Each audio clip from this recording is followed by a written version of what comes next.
A continuación tendremos nuestra conferencia pública con el tema ¿Cómo sentirse seguro en un mundo turbulento?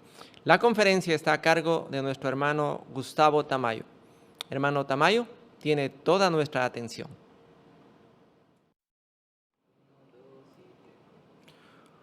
¿Cómo sentirse seguro en medio de este mundo turbulento?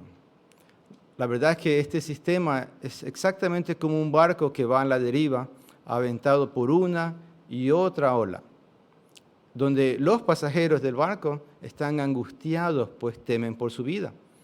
O podríamos comparar a este sistema como un avión con muchas fallas técnicas en medio de una tremenda turbulencia. Todos los pasajeros están aterrados, pues jamás en su vida sintieron tanto miedo, ni por su vida, ni por la vida de su familia. Así es la condición de este sistema de cosas. Está siendo golpeado o azotado, está en una tremenda turbulencia. Cosas que han causado temor, pero que ahora se han agudizado, hace que miles, millones de personas teman por su vida y por la vida de su familia. Cosas como cuáles han azotado a este mundo. La delincuencia, por ejemplo. Hay muchos lugares, no solo en la ciudad, el país y en el mundo, donde la gente no puede vivir tranquila. La delincuencia, el crimen, la violencia hace que ellos teman por su vida. Los terremotos. Hay muchas personas que viven en zonas propensas a un terremoto, a un desastre natural de ese tipo, y eso las llena de pavor. ¿Qué hay de los ataques terroristas? Estos pueden terminar con la paz de una ciudad y de una nación. Los desórdenes civiles, como los que vimos en octubre del año pasado aquí en el Ecuador.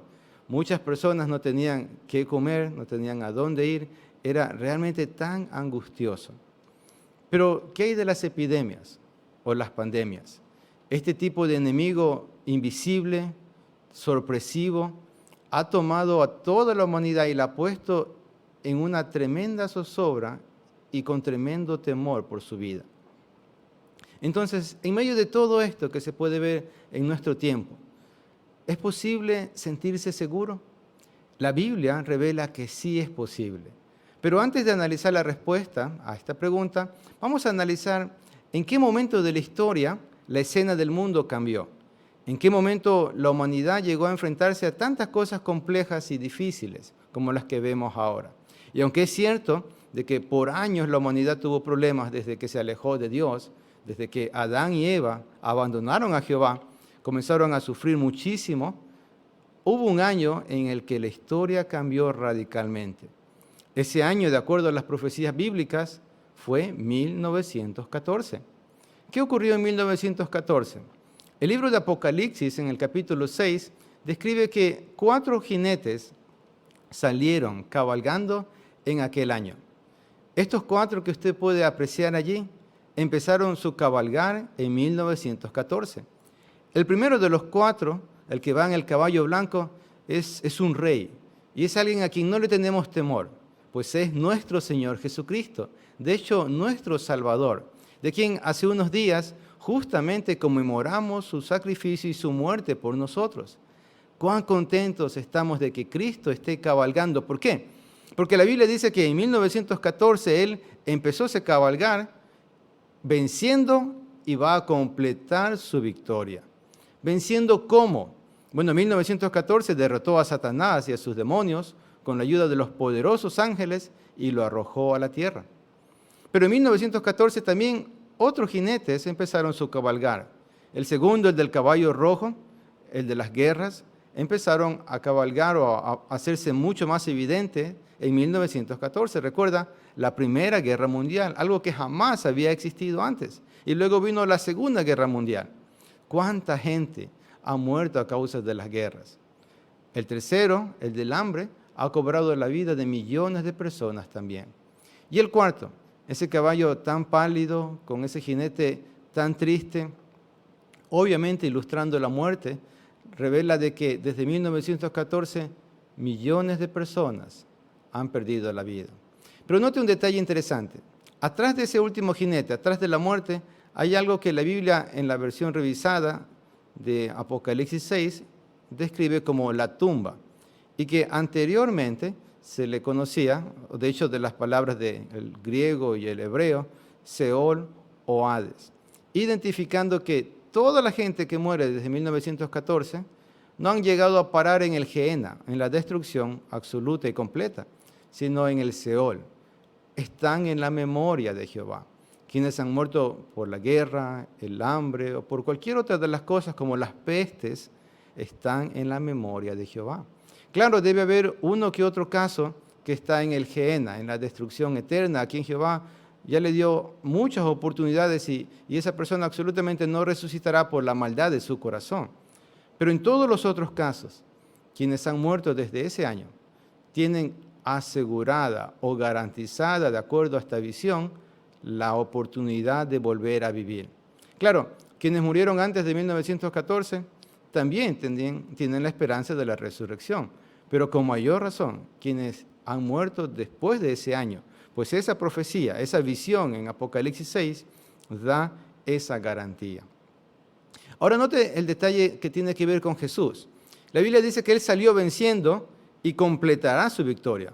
Él completará su victoria cuando atrape a Satanás en la guerra de Armagedón, lo ponga en un abismo y finalmente lo destruya. Entonces se cumplirán las palabras de Génesis cuando la descendencia de la mujer aplaste la cabeza de la serpiente. Pero ¿cuándo será ese día? ¿Cuándo vendrá Jesús, completando su victoria y atrapará a Satanás y los demonios y los pondrá en una inactividad? ¿Cuándo será el día del Armagedón? La Biblia no nos da el día y la hora, pero sí varias profecías que nos ayudan a identificar que vivimos cerca de ese día. Vamos a repasar algunas similares a las de Apocalipsis 6, pero de la boca de Jesús, aquí en Mateo capítulo 24. Tengan la bondad, podemos abrir la Biblia, Mateo 24, y vamos a empezar en el versículo 3. Mateo 24, versículo 3, dice: mientras él, o sea Jesús, estaba sentado en el monte de los olivos, los discípulos se le acercaron en privado y le preguntaron: dinos, ¿cuándo pasarán esas cosas? ¿Y qué señal habrá de tu presencia y de la conclusión del sistema? La nota al pie ahí cita de que ellos hablaban de la conclusión de su era o del sistema de cosas judío. Y aunque esta profecía marca claramente el fin del sistema de cosas judío que ocurrió en el año 70 de la era común, también por su similitud con Apocalipsis 6, marca el fin de este sistema de cosas. Es decir, Mateo 24 tiene dos cumplimientos. Uno ya fue en el año 70 de la era común y el segundo será en la guerra de Armagedón, cuando ocurra exactamente lo que analizamos en el libro de Apocalipsis. ¿Qué señales dio Jesús que marcarían no solo el fin del sistema judío, sino el fin de este sistema de cosas mundial? Vamos al versículo 6. Allí Jesús dice: ustedes oirán de guerras y noticias de guerras.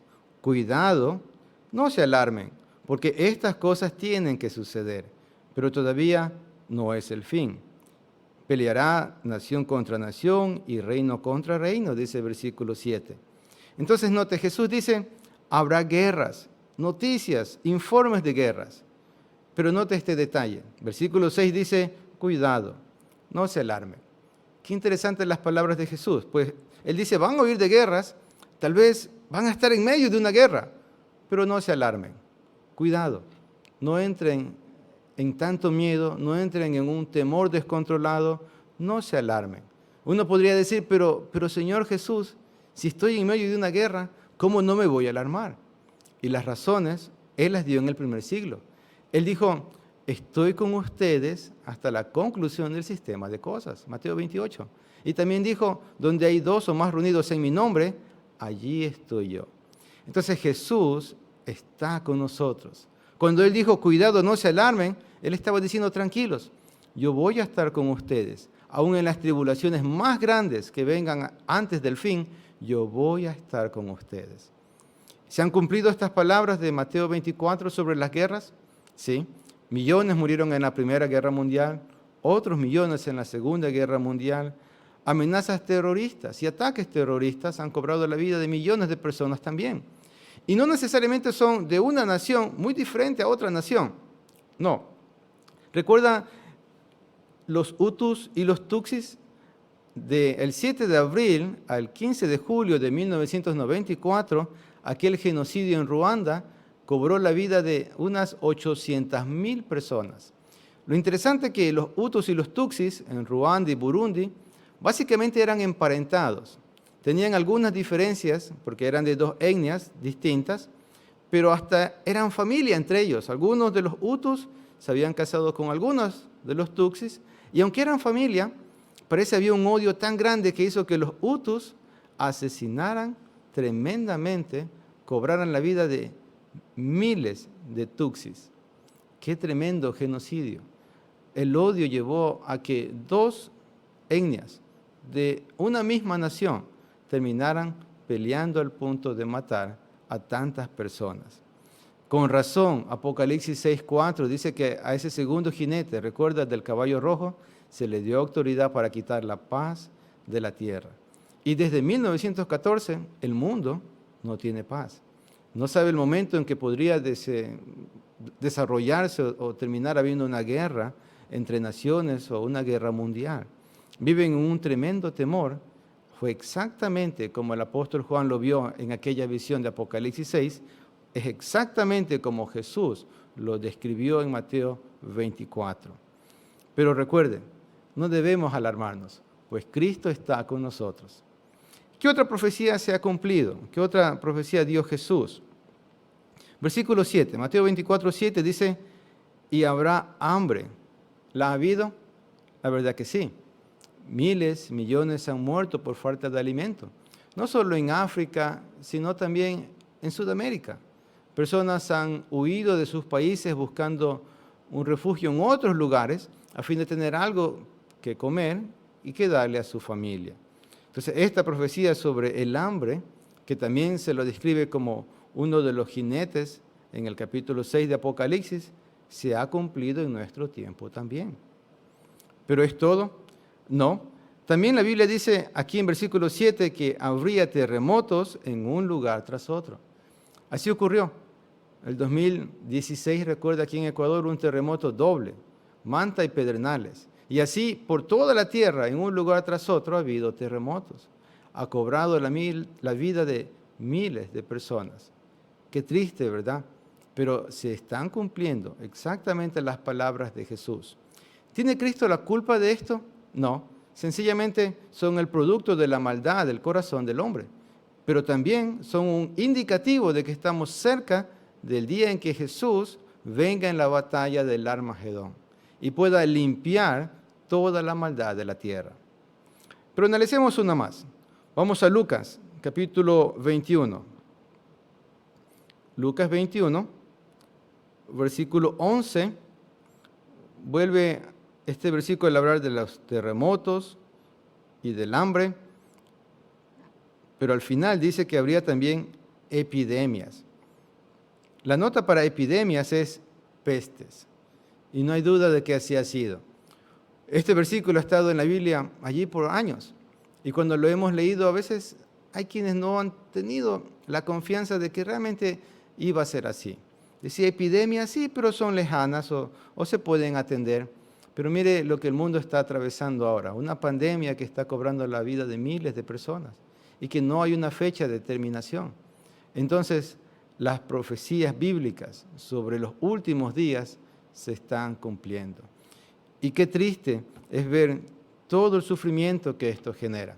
De hecho, gente fuerte, valiente, hasta gente con autoridad, al ver estas cosas que están ocurriendo como estas epidemias o pandemias, nota el versículo 26, el efecto que llega a ver en ellos. Dice el 26, la gente se desmayará del miedo y la ansiedad por las cosas que van a venir sobre la tierra habitada, porque los poderes de los cielos serán sacudidos. Entonces, gente desmaya, tiene miedo, hasta los poderes de los cielos. ¿Qué significa esto de los poderes de los cielos? ¿Recuerda la profecía? Habrá nuevos cielos y una nueva tierra. La expresión cielos en la Biblia se utiliza para hablar de gobiernos o autoridades.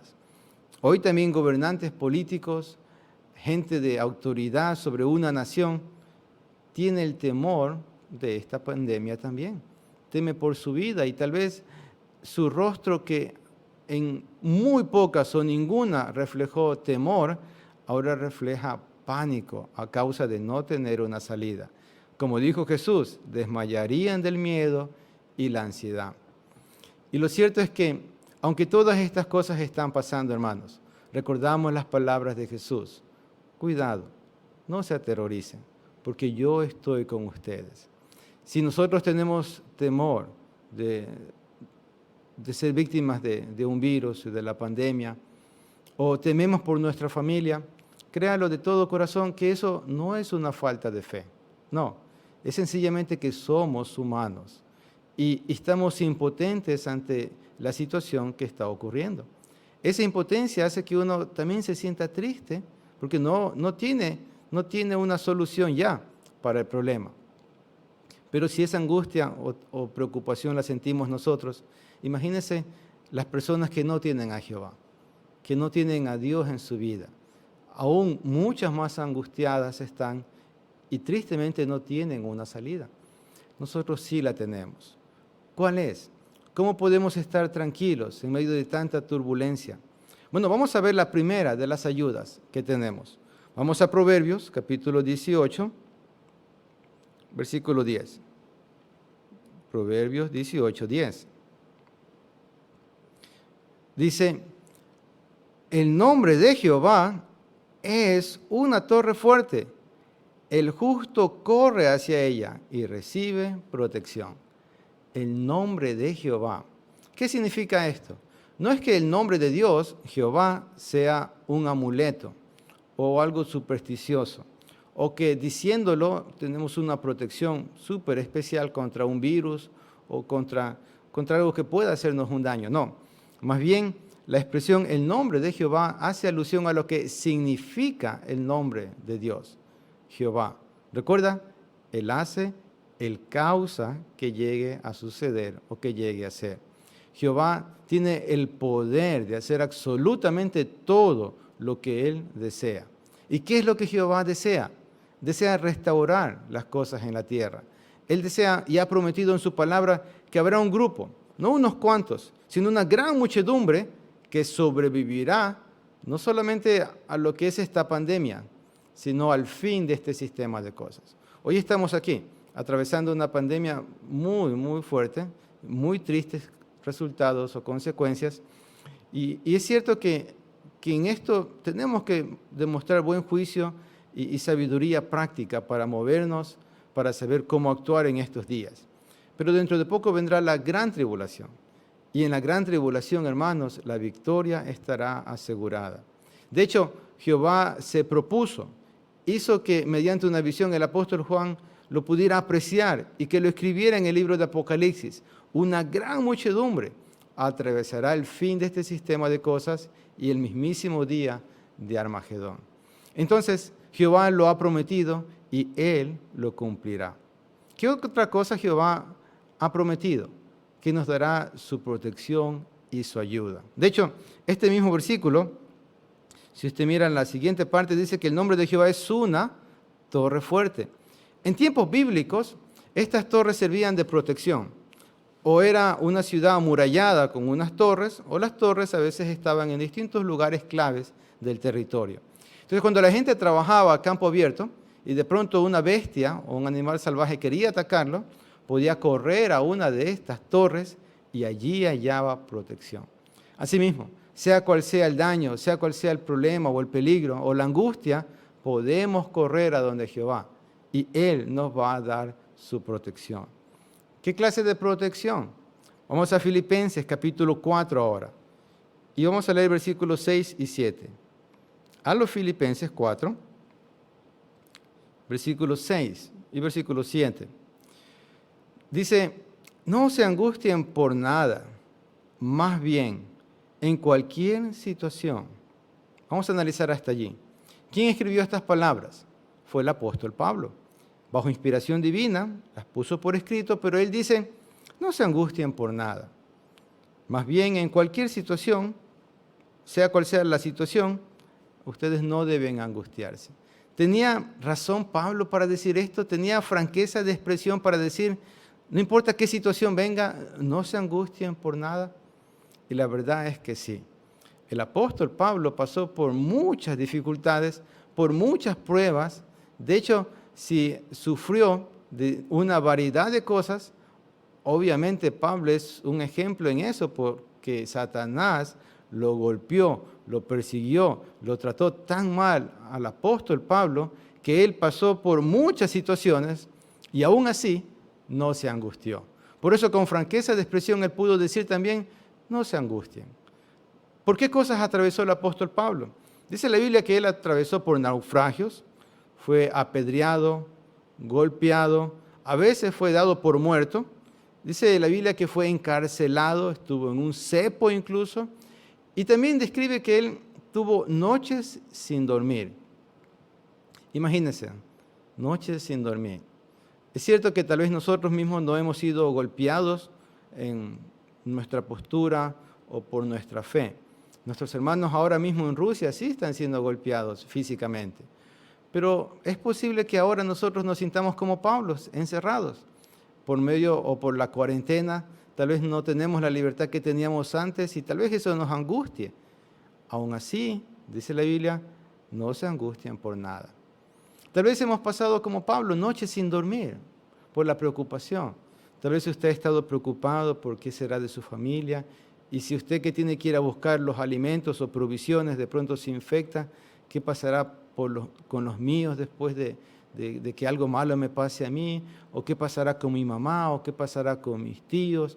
¿Qué pasará con mis hijos? ¿O tendremos lo necesario para comer? ¿Cuánto durará esto? Y tal vez esa angustia no le ha permitido dormir. Y tal vez usted, tal vez yo, hemos llegado a estar como Pablo, angustiados y sin poder dormir. El apóstol dijo luego de eso, en vez de angustiarse, mediante oraciones y ruegos y dando gracias, háganle saber a Dios sus peticiones. Entonces, cuál sea nuestra angustia, tenemos que decírsela a Jehová en oración. Nos preocupan las provisiones, el alimento, digámosle a Jehová y Jehová se encargará.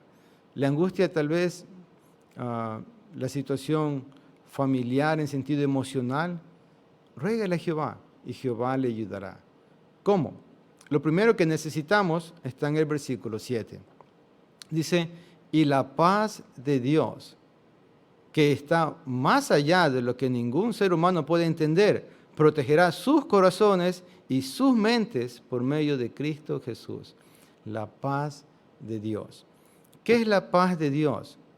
Bueno, una descripción de la paz de Dios podría traducirse o decirse que es una profunda calma interior que nos libra de inquietudes, sobresaltos y nos ayuda a sentirnos seguros. Entonces, un artículo de la Atalaya en 1994 describió a la paz de Dios con esas palabras. Una profunda paz interior, una profunda calma interior que nos libra de inquietudes, sobresaltos y nos ayuda a sentirnos seguros. Y note que es la paz de Dios. Solamente Jehová puede darnos esa paz. No es la paz del hombre. La paz del hombre es temporal. De hecho, muchos disfrutaban de cierta paz en un negocio, en una ciudadela privada, hasta hace poco, hasta hace un mes. Pero la paz del hombre es temporal. La paz de Dios es eterna. Es esa la que necesitamos para que guarde nuestro corazón, nos deje estar tranquilos y nuestra mente de pensamientos inquietantes. Roguémosle a Jehová su paz. Ruéguele a Jehová. Si no puede dormir, si está inquieto, está preocupado, ruéguele a Jehová que le dé primero su paz, para que pueda tener la calma interior y así tomar buenas decisiones en medio de la angustia. Esta paz de Dios, créalo hermano, que es lo que más necesitamos ahora, porque empezamos a escuchar noticias tristes, a veces amigos muy queridos o familiares ya están durmiendo en la muerte, producto de la pandemia.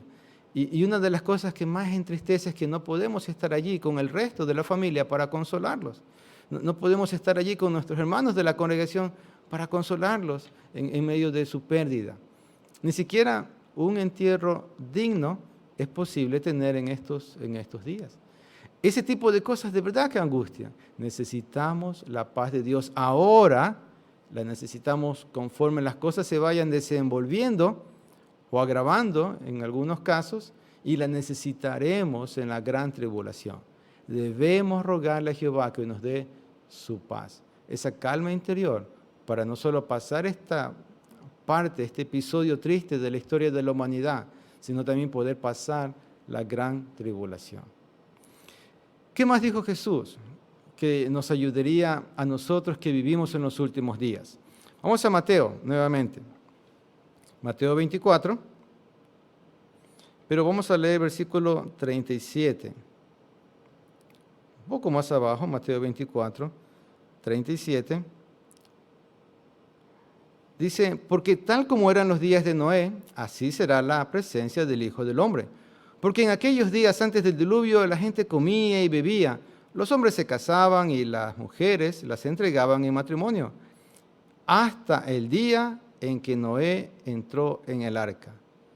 Hasta el día en que Noé entró en el arca. ¿Puede imaginarse la escena? Noé hizo un tremendo arca, metió todos los animales, ahí estaba su familia, pero llegó el día en que Jehová le dice, hasta aquí Noé, ahora debes entrar en el arca. Entra tú y los tuyos. Y ahí se ve a Noé llamando a sus hijos, sus nueras, su esposa. Es tiempo de entrar al arca. Es el momento de ponernos a salvos. Es la orden de Jehová y la vamos a obedecer.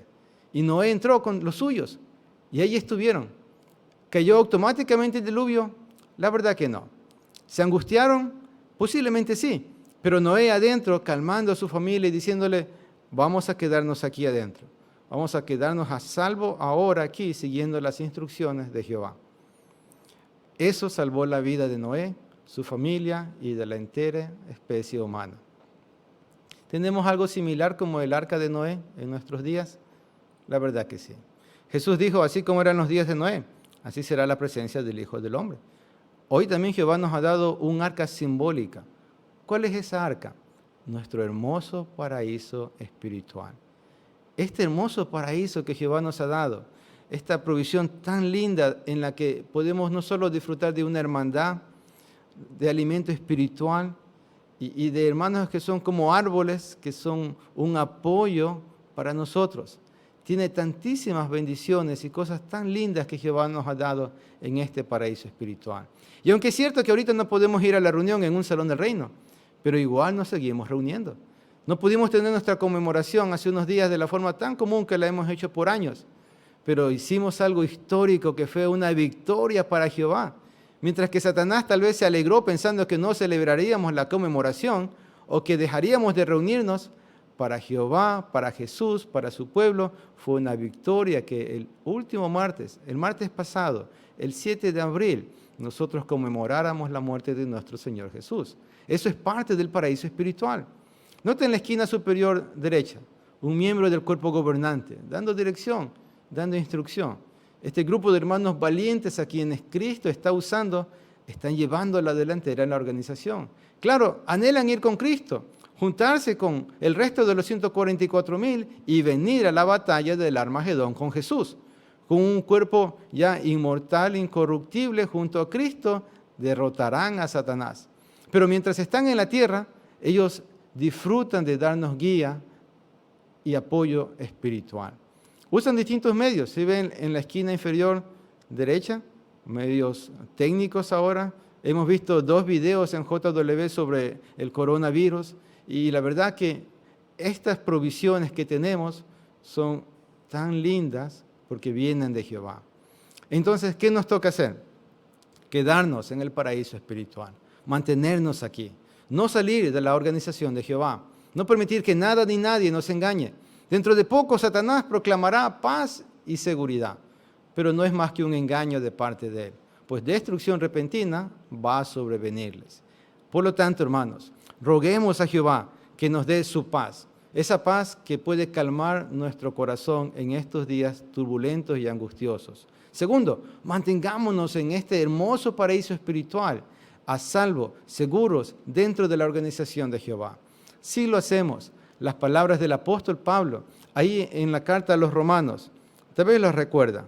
En la carta de los Romanos, en el capítulo 8, al final del capítulo, ahí el apóstol Pablo dice que él estaba convencido, en el versículo 38, de que ni muerte, ni vida, ni ángeles, ni gobiernos, ni cosas presentes, ni cosas futuras, ni poderes, ni altura, ni profundidad, iban a separarlo del amor de Dios. Note, ni muerte. ¿Qué significa eso? Que ni la muerte separa a alguien del amor que Jehová le tiene. Aunque alguien se haya dormido en la muerte en estos días, tal vez alguien muy querido para nosotros en la familia, ni la muerte va a separar a ese ser querido del amor de Dios. Jehová lo levantará. ¿Y sabe qué? Como estamos tan cerca del fin, quien se haya dormido o se duerma en la muerte en estos últimos días, no tendrá que esperar mucho para su resurrección. Dentro de muy poco se levantará. Ni vida, es decir, ni cosas que sufrimos ahora en vida, como este tipo de virus y pandemias. Ni ángeles, hablando de los demonios, ni de gobiernos, como los que persiguen a los testigos de Jehová, o los que lo harán dentro de poco en la gran tribulación. Ni cosas presentes, ni cosas futuras. No tiene ni altura, ni profundidad. O sea, esto en el versículo 19, cuando habla de altura, se refiere a nuestros momentos alegres de la vida. Ahí Jehová ha estado con nosotros. Ni profundidad. Momentos tristes de la vida, o tal vez hasta cuando nos hemos deprimido por la angustia que podemos llegar a sentir. Si Jehová no nos abandona en nuestras alegrías, tampoco nos va a abandonar en nuestras tristezas, ni en la altura, ni en la profundidad. Jehová siempre va a estar con nosotros. Podemos decir las mismas palabras que el apóstol Pablo, porque estoy convencido de que nada ni nadie me separará del amor de Dios. ¿Podemos sentirnos seguros en este mundo turbulento? Sí podemos, porque tenemos a Jesús y tenemos a Jehová. Y Jehová nos sujeta con su mano poderosa. Y aunque todo de vuelta, aunque todo sea tan confuso, aunque todo sea tan complicado, Jehová jamás le soltará la mano. Estamos convencidos de que podemos pasar de la mano de Jehová, no solamente días turbulentos o difíciles, sino el fin de este sistema de cosas. Siga manteniendo esa fe en Jehová, su amor. No abandone el arca espiritual y ruéguele a Jehová que le dé su paz. Esa paz que puede calmar su corazón y su mente. Si lo hacemos, estaremos contentos de recibir la gloriosa libertad dentro de muy poco de todo el sufrimiento que le acaece al mundo, pues Jesús completará su victoria en el día de Armagedón. Entre tanto, sigamos demostrando que nada ni nadie nos separará del amor de Dios, quien nos ama profundamente con todo su corazón.